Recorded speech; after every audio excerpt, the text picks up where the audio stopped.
Antigravity no es lo que parece, es mucho más. Un agente autónomo que trabaja por ti en cualquier tarea, no solo en Bytecoding. Y hoy aprenderás a sacarle partido con un tutorial paso a paso. Google sigue mejorando a Gemini con nuevas herramientas más útiles. Te explico cómo usarlas. Gran revolución en la generación de imágenes open source. Llega el nuevo Flux 2 y un nuevo modelo chino que compite con los mejores y que puedes usar en un ordenador doméstico con resultados increíbles. Además, se avecina la gran revolución en generación de vídeo. Y en el vídeo de hoy te lo cuento todo. Todas las novedades y, como siempre, trucos y tutoriales con las mejores herramientas gratuitas de inteligencia artificial. ¡Dentro vídeo! Y empezamos este vídeo con un tutorial de Antigravity. Un tutorial un poco diferente a lo que te puedes esperar, porque lo que quiero demostrar con este tutorial es que Antigravity es una herramienta tremendamente útil, aunque no seas programador, y es más, aunque no quieras hacer bytecoding. ¿Por qué? Porque Antigravity en realidad es una herramienta algo distinta a otros editores de código como pueden ser Windsurf o Cursor. Google lo ha planteado más bien como un sistema agéntico que te ayuda a realizar tareas dentro de tu ordenador. Esto significa que con Antigravity tienes el asistente definitivo dentro de tu ordenador, es decir, un asistente que puede crear y manipular archivos, organizarlo dentro de directorios, tomar el control de tu navegador para recabar información de Internet y además, sí, también crear vía bytecoding pequeñas aplicaciones que aprovechen toda esta información con la que estás trabajando. Pero lo mejor será verlo en el tutorial. Y es que si la semana pasada os enseñé a crear un dashboard como este, a partir de cualquier tabla de datos, un dashboard muy completo con muchos gráficos y que nos permite visualizar la información de muchos modos distintos, en el vídeo de hoy lo que voy a hacer es explicaros cómo podéis crear un dashboard dinámico, un dashboard donde Antigravity puede recabar la información de un modo automático de Internet. El dashboard será un poco más sencillo, pero lo que veremos es cómo estos productos se obtienen directamente de cualquier enlace que nosotros queramos y que nosotros podemos actualizar el archivo final de la base de datos simplemente con una instrucción Antigravity y de este modo actualizar todas las visualizaciones de los gráficos que hemos creado en el dashboard, lo que multiplica su utilidad. Y además, seguro que os da ideas para aplicarlo en otros casos de uso. Ya sabéis que para acceder a Antigravity lo único que tenéis que hacer es acceder a su página web, descargarlo para Windows y vincularlo a vuestra cuenta de Google o a la cuenta de Google que queráis utilizar con Antigravity. En estos momentos la herramienta es completamente gratuita, aunque tiene algunos límites de uso. Una vez hecho esto, accederemos a una interfaz como esta, donde, como podéis ver, se parece bastante a un editor de código convencional como podría ser, por ejemplo, Windsurf. Pero tiene algunas diferencias que es lo que realmente le hace especial, y es que no está tan pensado solo para hacer bytecoding y crear aplicaciones, sino que sobre todo está pensado para disponer de un agente que pueda realizar diferentes tipos de tareas por nosotros dentro de nuestro ordenador. Eso significa manipular archivos o navegar Internet.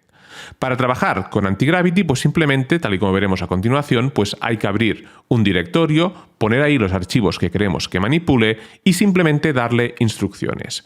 Pero como os decía, lo interesante es que estas instrucciones no tienen por qué ser generar código, sino que pueden ser manipular archivos, es decir, borrar información y moverla a otros archivos, por ejemplo, que es lo que veremos en el ejemplo, o también algo muy interesante, permitirle que acceda a Internet con esta función de aquí, con el Open Browser Preview, ya que tiene un agente que es capaz de hacer un poco lo que hace Atlas, navegar por Internet, buscar en determinadas URLs y extraer, por ejemplo, información, y con esto, pues, por ejemplo, alimentar una aplicación, en este caso sí, realizada con bytecoding. Pero lo mejor, para ver cómo podemos aprovechar estas capacidades de Antigravity, será hacer un ejemplo sencillo pero muy ilustrativo. En este caso, lo primero que tendréis que hacer es abrir un nuevo proyecto, es decir, ir a Antigravity, abrir una nueva ventana y aquí asignarle un nuevo directorio. En este directorio tendréis preparada la siguiente información. Tendréis un archivo TXT con productos por procesar que, si lo abrimos, lo único que contiene son simplemente 4 enlaces de una tienda de electrodomésticos online de diferentes productos. Es decir, habrá un enlace de un frigorífico, un enlace de una lavavajillas, un enlace de un televisor y finalmente un enlace de un teléfono móvil. ¿La idea cuál es? La idea es pedirle a Antigravity que acceda a todos y cada uno de estos enlaces y extraiga información relevante para crear una pequeña base de datos y que cuando haya terminado de procesar estos enlaces simplemente los borre de este archivo y los mueva a productos procesados. Para hacerlo, ¿cómo lo vamos a hacer? Pues simplemente dándole la siguiente instrucción. accede a todos los enlaces del archivo productosporprocesar.txt, extrae la información más relevante del producto, nombre, marca, enlace, tipo de producto, categoría y precio, y crea un archivo .csv con una tabla con toda esta información. Cuando hayas terminado, copia y borra todos los enlaces del archivo productosporprocesar.txt y pégalos en el archivo productosprocesados.txt. Y simplemente escogiendo la opción Fast y la opción de Gemini 3 Proload, porque es una tarea sencilla, pues ya podemos ejecutar esta tarea. Se la enviamos y veréis cómo automáticamente analizará el archivo. Una vez haya analizado el archivo, identificará que hay direcciones y enlaces a la web y por lo tanto empezará a abrirlas en un navegador de un modo completamente autónomo gracias a sus funciones agénticas. Vemos cómo dice que va a utilizar el agente del navegador. Aquí me ha abierto automáticamente el navegador y aquí veis como con este marco azul está empezando a trabajar encima de la web. Aquí vemos cómo va extrayendo la información relevante para cada uno de estos productos. Primero ha hecho el móvil, ahora está haciendo el televisor, ha saltado al lavavajillas y finalmente a la nevera. Aquí vemos cómo identifica los elementos principales, nombre, marca, enlace, tipo, categoría y precio.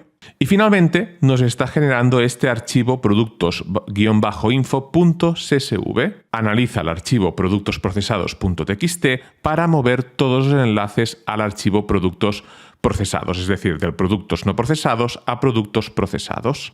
Y aquí, ahora sí, edita productos por procesar para borrar los enlaces. Y aquí me dice que ya ha terminado y me ha generado esta tabla que la encontramos dentro de este nuevo archivo, el productosinfo.csv. Lo interesante es que hemos visto cómo podemos utilizar Antigravity para scrapear información de enlaces, procesar automáticamente estos enlaces, organizarlos, pero ahora lo más interesante es que no solo podemos visualizar estos datos a través de este CSV, que es una tabla que contiene esencialmente texto plano, sino que de un modo muy sencillo podemos utilizar las capacidades para programar y desarrollar de Antigravity para crear un dashboard más visual. De modo que ahora lo que podemos hacer es pasar a Antigravity en modo planificación y poner el modo Gemini 3 Pro Height y pedirle que nos genere un dashboard. El PROM es bastante extenso, por lo que simplemente os lo dejaré en la descripción. Ejecutamos la instrucción y aquí simplemente empezará a trabajar. Y de hecho ahora podemos navegar para ver cómo se va planificando. Aquí tenemos, por ejemplo, el plan de implementación que ha diseñado y aquí tenemos las diferentes tareas que se ha autoasignado hasta completar el desarrollo completo de este dashboard. Confirmamos el plan que acaba de desarrollar. Y este es el resultado final que obtenemos. Un dashboard sencillo donde podemos ver el total de productos, el precio medio, el rango de precios, cuál es la categoría más cara, la marca más cara. Podemos filtrar por diferentes categorías de un modo muy rápido. Evidentemente, si filtramos, tal y como podéis ver, pues solo hay un producto por categoría en estos momentos. Y si cogemos una combinación que no tiene ningún producto, evidentemente todo se queda borrado. Pero en este caso lo interesante no es tanto ver este dashboard, que evidentemente es un dashboard funcional como el que os he enseñado al principio de este vídeo, sino que lo interesante es que lo podemos actualizar de un modo sencillo sin necesidad de recaer sobre una aplicación. Es decir, si nosotros ahora quisiésemos ampliar esta lista de productos, esta tabla con los diferentes productos, en vez de tener una herramienta de scrapping hecha a medida, lo que podríamos hacer es simplemente lo siguiente. Podríamos volver a nuestros archivos TXT, donde está el productos por procesar, que en estos momentos, como ya están todos procesados, los enlaces están vacíos, añadir nuevos enlaces y simplemente volver a ejecutar dentro del propio Antigravity una instrucción similar a la que nos ha servido para acceder con el navegador a los diferentes productos, para que, en este caso, lo que haga es actualizar este archivo CSV con más archivos. Y una vez se hubiese actualizado este archivo, automáticamente podríamos acceder otra vez al dashboard y este estaría ya actualizado. La gracia es que no tenemos que crear aplicaciones que lo hagan todo, sino que simplemente tenemos que desarrollar pequeños pedacitos de código donde sea necesario y el resto lo podemos seguir ejecutando de un modo agéntico, aprovechando las funciones de Antigravity y los diferentes modelos de inteligencia artificial. Eso sí, lo que está claro es que agentes como Antigravity cambiarán por completo cómo consumimos el contenido en Internet. Y si tienes una página web, tu objetivo es claro: que te encuentren, que te conozcan y que te mencionen. Y es que cada vez más consultas se resuelven sin clics, porque aparecen directo en los chatbots de inteligencia artificial como ChatGPT, Gemini o Perplexity. Si tu web no está preparada, pierdes menciones y clientes potenciales. ¿Cómo aparecer en ellos? Pues optimizando tu web para ello. Por eso te recomiendo el recurso del patrocinador de este vídeo, HubSpot, la guía de optimización para motores de inteligencia artificial. Lo que más me ha gustado de este recurso es la sección de plantilla y ejemplo, que te da un patrón muy claro listo para usar y aplicar en el contenido de tu web. Con eso, puedes ajustar en minutos la página de cualquier producto o post de tu blog y convertirlo en algo fácil de citar por los motores de búsqueda con inteligencia artificial. Una vez lo tienes optimizado, puedes usar su herramienta IO Grader para obtener una puntuación rápida de tu nivel de optimización. Ya puedes acceder a la guía desde el enlace que encontrarás en la descripción. Es gratis. Gracias a HubSpot por apoyar este canal. Y ahora vamos con una novedad muy interesante en la interfaz de Gemini. Y es que Google nos incorpora esta herramienta de diseño visual que lo que nos permite es ver las respuestas de Gemini en un formato más parecido a una página web que podemos navegar. Por ejemplo, cuando le pedimos algo como esto, explícame el desarrollo de la inteligencia artificial desde que se acuñó el concepto, y se lo enviamos, fijaros qué sucede. Gemini se pone a pensar y mueve estas cajitas que simulan una posible interfaz y cuando termina nos presenta la información de este modo. Aquí lo podéis ver, como os he dicho, de un modo más parecido como lo encontraríamos en una web, con un título principal, el nacimiento de la inteligencia artificial, y a partir de aquí toda la estructura con un primer párrafo que debería resumir la información más relevante. La inteligencia artificial es la ciencia y la ingeniería de crear máquinas inteligentes capaces de realizar tareas que requieren inteligencia humana, como el aprendizaje, la percepción y la toma de decisiones. El término fue acuñado oficialmente por el informático John McCarthy en la conferencia de Dartmouth de 1956, marcando el inicio formal de la IA como disciplina. Y a partir de aquí, pues nos desarrolla todo el artículo. Lo interesante es que nosotros podemos ir leyendo y consultando el artículo y llega un momento donde nos empieza a mostrar pues opciones de otros artículos o de otra información que puede ser relevante relacionada con lo que hemos pedido. Por ejemplo, aquí podéis ver cómo en vez de desarrollar el contexto de la década de los 80 y los 90, lo que hace es darnos como 3 bloques importantes que podemos desarrollar clicando encima de ellos: los sistemas expertos, el renacimiento de las redes neuronales y el Deep Blue derrota a Kasparov. Luego vamos a clicar en alguno de ellos para ver cómo se desarrollan, pero fijaros que si queremos seguir, podríamos seguir con la revolución del Deep Learning, donde nos explica un poco más el artículo, incluso añade una imagen y finalmente llegamos a la era de la IA generativa. Y a partir de aquí podemos escoger entre profundizar en conceptos clave como la prueba de Turing, las redes neuronales, el problema de la IA general, o simplemente profundizar en esta década de aquí. Por ejemplo, la Deep Blue derrota a Kasparov. Si clicamos encima de este elemento, podéis ver cómo continuamos la conversación en el mismo hilo de Gemini y a partir de aquí nos va a generar otro artículo con el mismo formato. De este modo es como estar consultando una página web o un blog. Nos aparece todo en este formato, con un formato visual que incluye incluso imágenes y nos vuelve a desarrollar todo el tema. Y llegado a un cierto punto nos vuelve a proponer diferentes enlaces para poder seguir desarrollando la información, por lo que es una manera muy sencilla de consumir contenido dentro de Gemini sin necesidad de buscar en otras fuentes. Y lo interesante de esta interfaz es que si nosotros explícitamente en la instrucción le pedimos que incluya vídeos, por ejemplo una instrucción como esta: explícame con vídeos relevantes la historia de la invención y popularización de la electricidad, y seleccionamos la herramienta de diseño visual y se lo enviamos, fijaros qué sucede.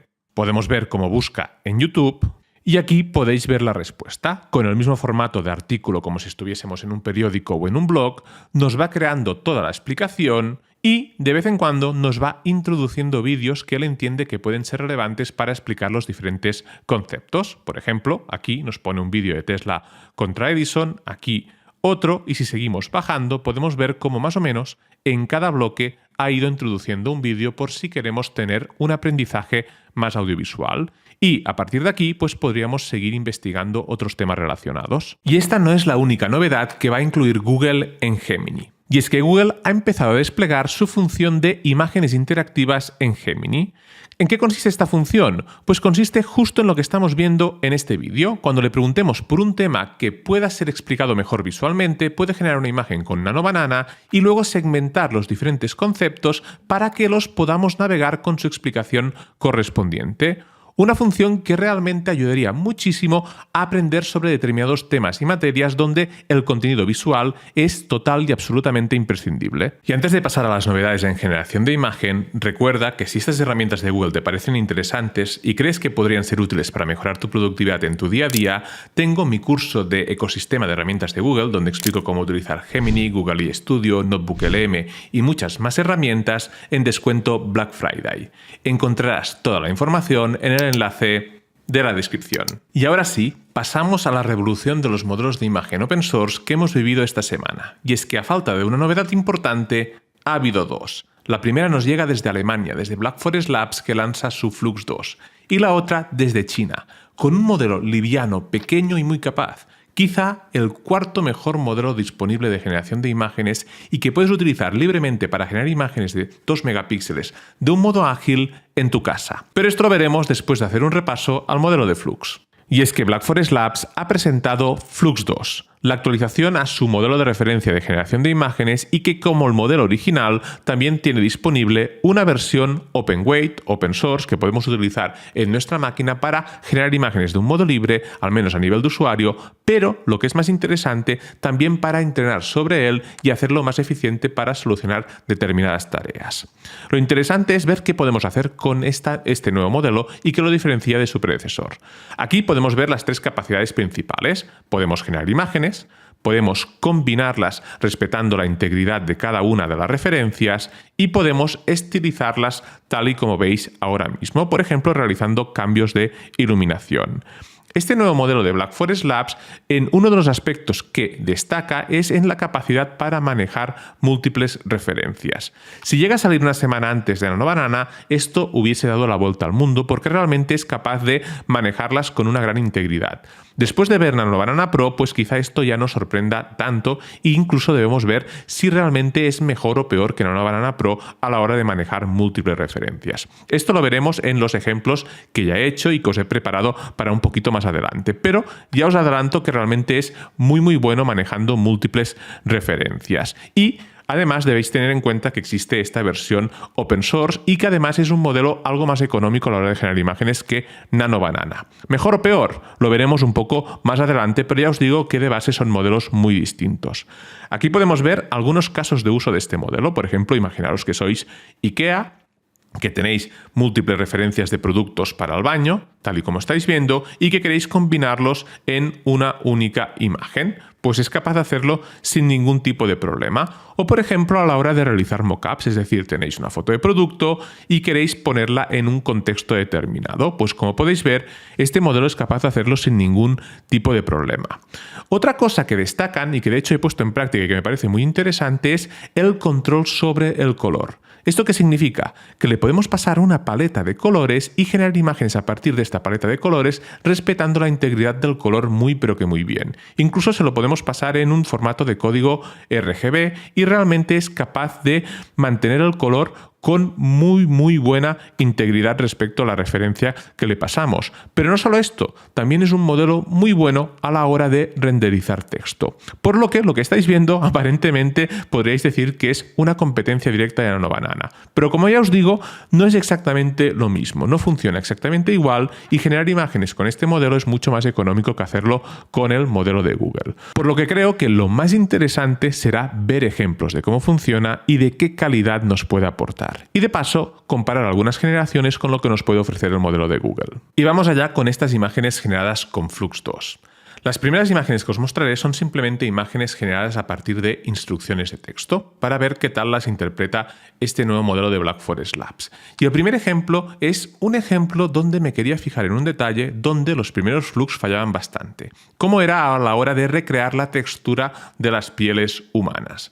Y aquí ya de un simple vistazo podemos ver que ha mejorado muchísimo.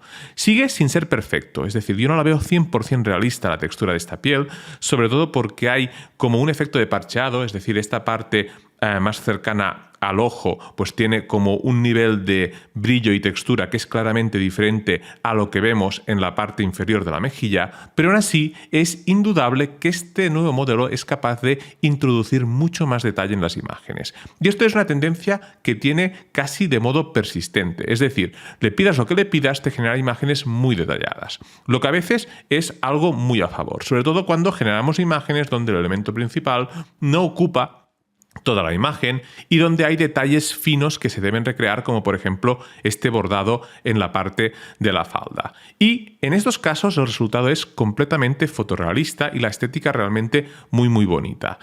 Luego hay veces que esto puede suponer un pequeño problema. No sé si es solo por esta tendencia de generar mucha textura dentro de las imágenes o en este caso, si es porque los chicos de Black Forest Labs se han cubrido un poco las espaldas a la hora de representar estilos que podrían representar imágenes protegidas por copyright.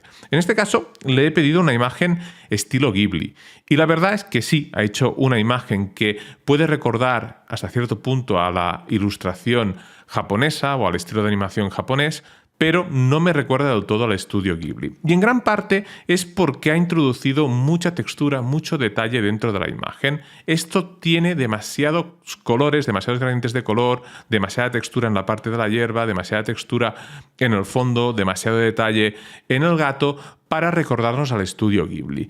Pero sí que pone de manifiesto que es una herramienta que es capaz de generar muchísimo detalle. Una vez vistos estos tres primeros ejemplos de texto a imagen, vamos a ver lo que quizás sea más interesante a estas alturas de la película cuando usamos un modelo de generación de imagen, que es la capacidad para trabajar con otras imágenes y trabajar con referencias. De este modo, lo que vamos a ver ahora es su capacidad para modificar imágenes. Por ejemplo, ¿qué sucedería si le pasamos estas dos imágenes de referencia, una que sería la pose y la otra la que sería la nueva persona, y le pedimos a Flux que genere una nueva imagen? ¿Será capaz de, con una única imagen, representarme bien en esta posición? Pues en este caso, evidentemente podéis ver que cuando se mantiene la posición el resultado no es perfecto, pero esto no es culpa del modelo porque simplemente no tiene suficiente información de cómo me veo de lado. Aún así, otra vez, ha introducido más textura y más detalle que en la fotografía original, por lo que tienden a verse artificiales casi por exceso de textura. Sí que es verdad que aunque lo haga con un efecto un poco collage, cuando mantenemos el ángulo de la imagen de referencia, pues es capaz de integrarla perfectamente en la nueva imagen. Además, si utilizamos solo una imagen de referencia para generar fotos nuevas, en este caso de yo, pero que sería de cualquier persona que quisieseis ponerle de referencia, podéis ver cómo, sobre todo cuando mantenemos el mismo ángulo de cámara, es capaz de hacerlo de un modo prácticamente perfecto. De hecho, parece casi un trabajo de edición en Photoshop.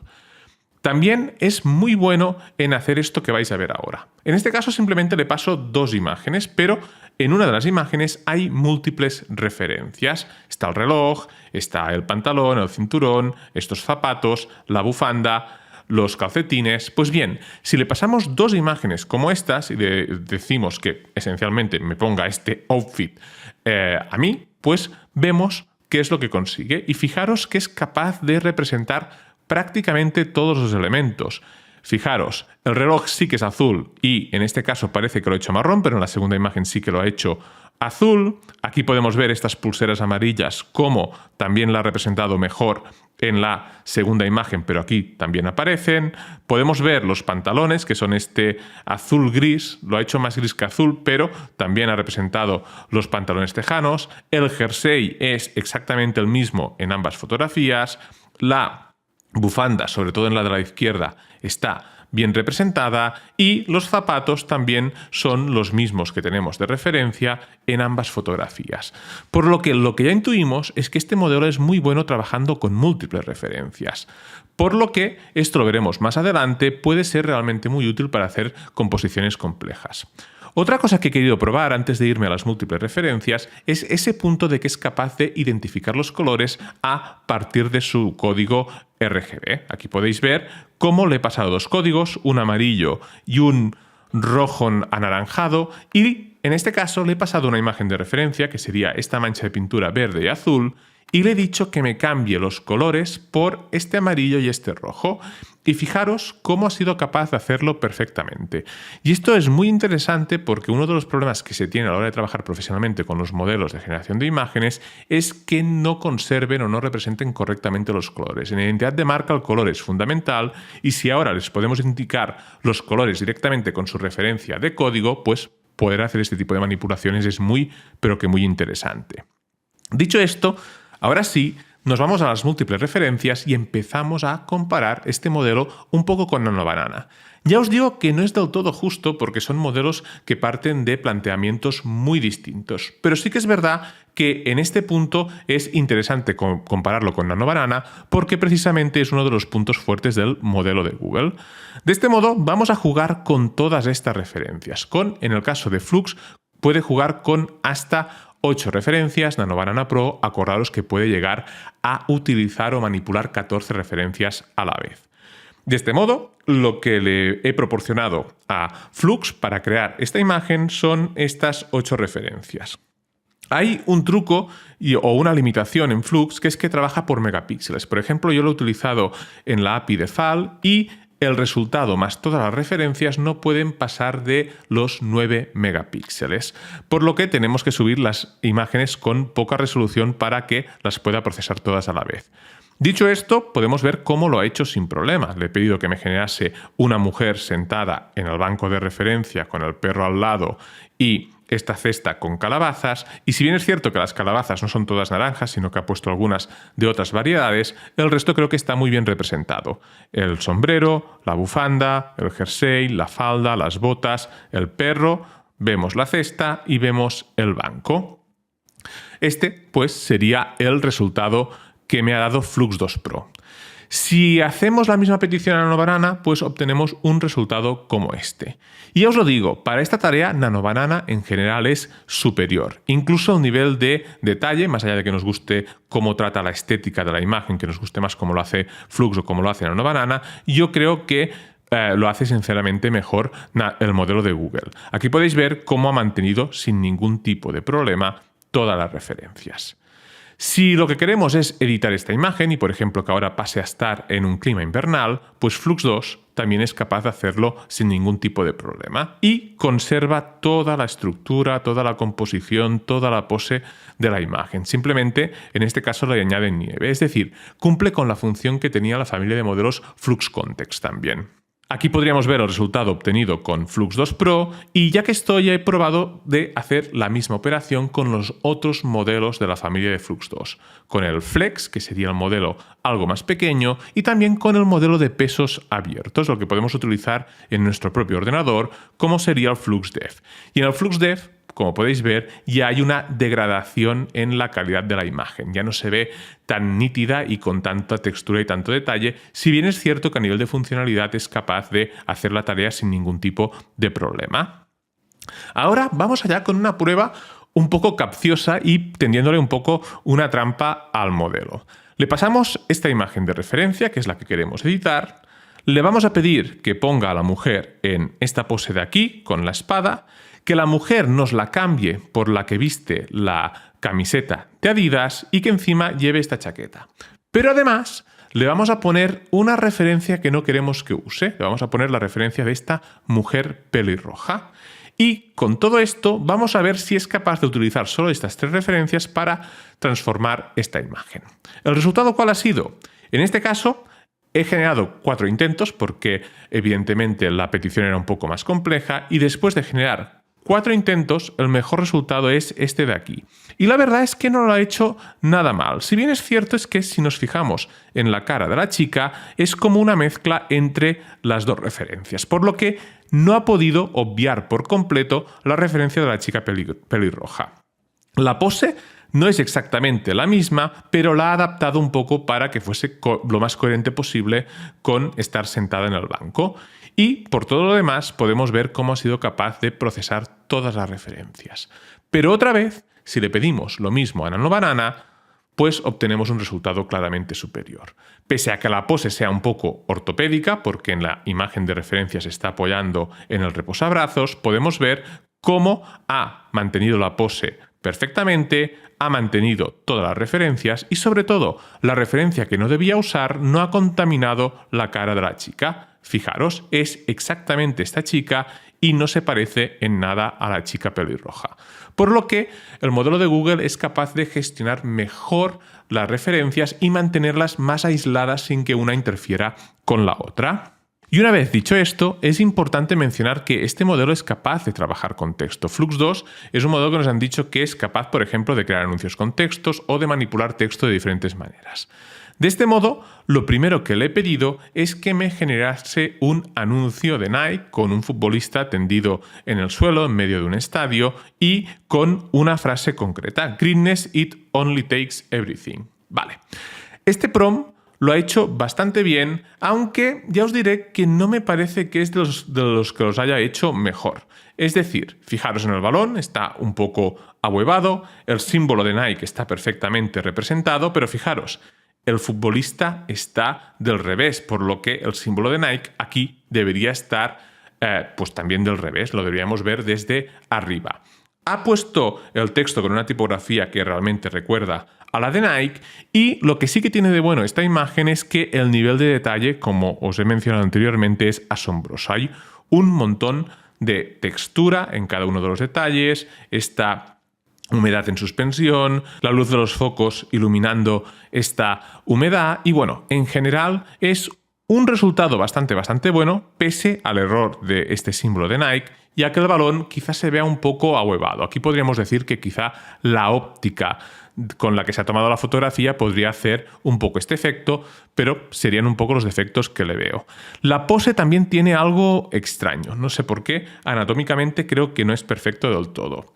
Si le pedimos lo mismo a Nano Banana, lo que conseguimos es algo como esto, que me parece otra vez un resultado mejor. Fijaros, tenemos el texto perfectamente renderizado. Aquí sí que el símbolo de Nike aparece del modo que debe aparecer, es decir, del revés.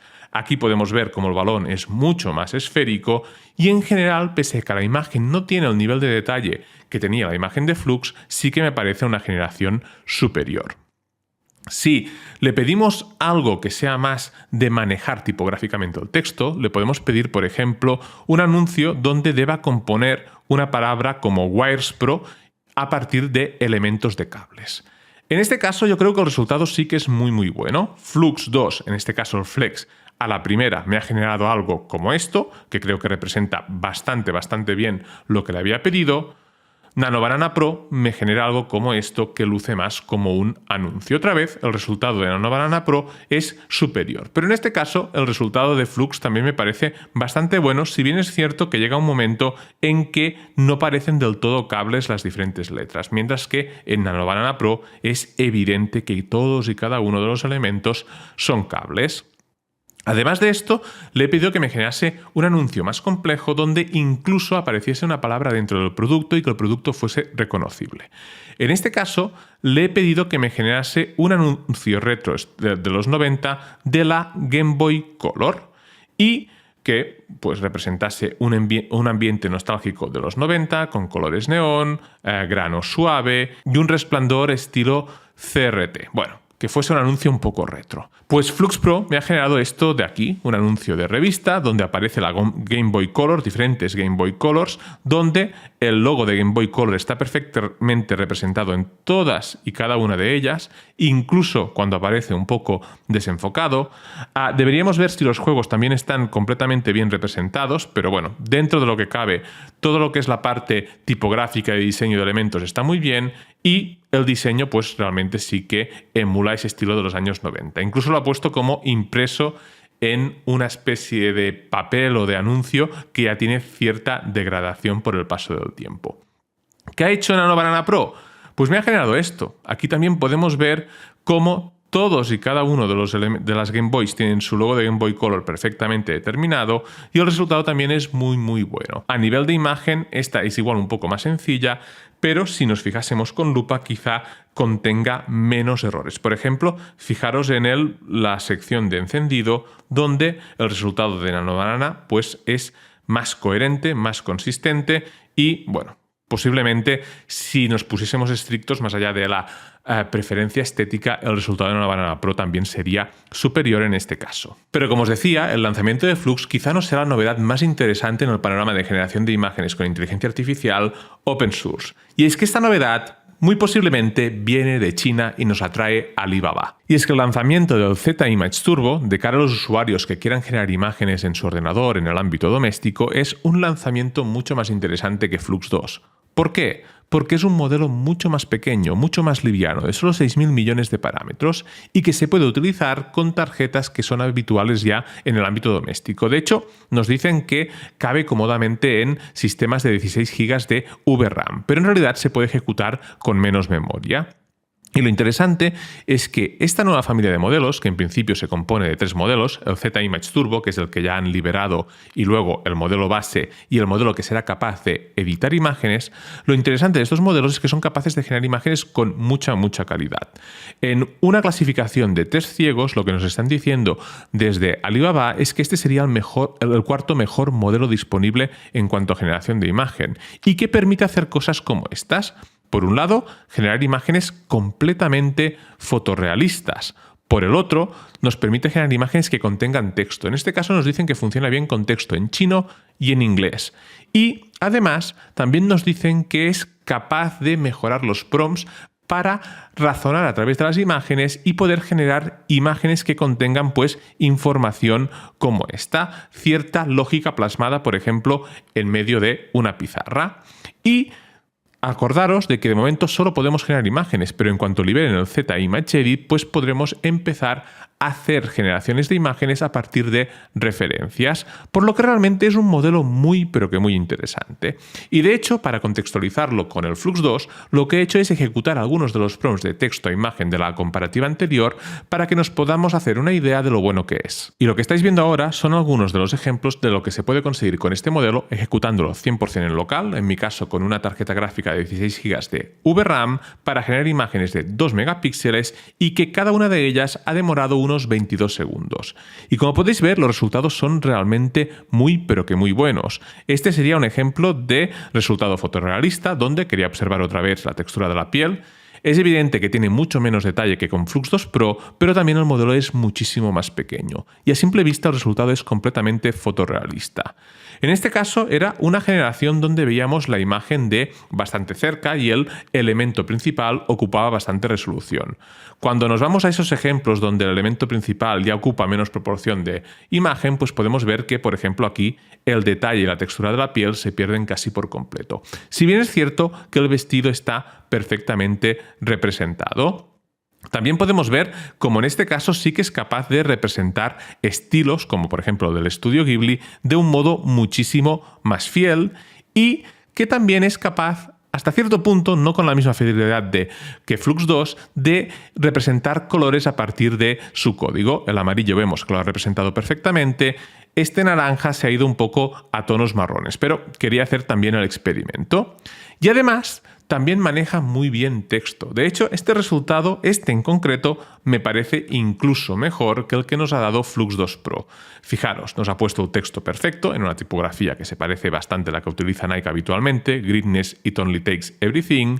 El balón sí que está un poco ahuevado, pero no está tan ahuevado como en el resultado de Flux 2 Pro. Además, el nivel de detalle, como podéis ver, tanto por la textura del césped como por la iluminación, es realmente un nivel de detalle considerable, y también el logo de Nike está perfectamente representado.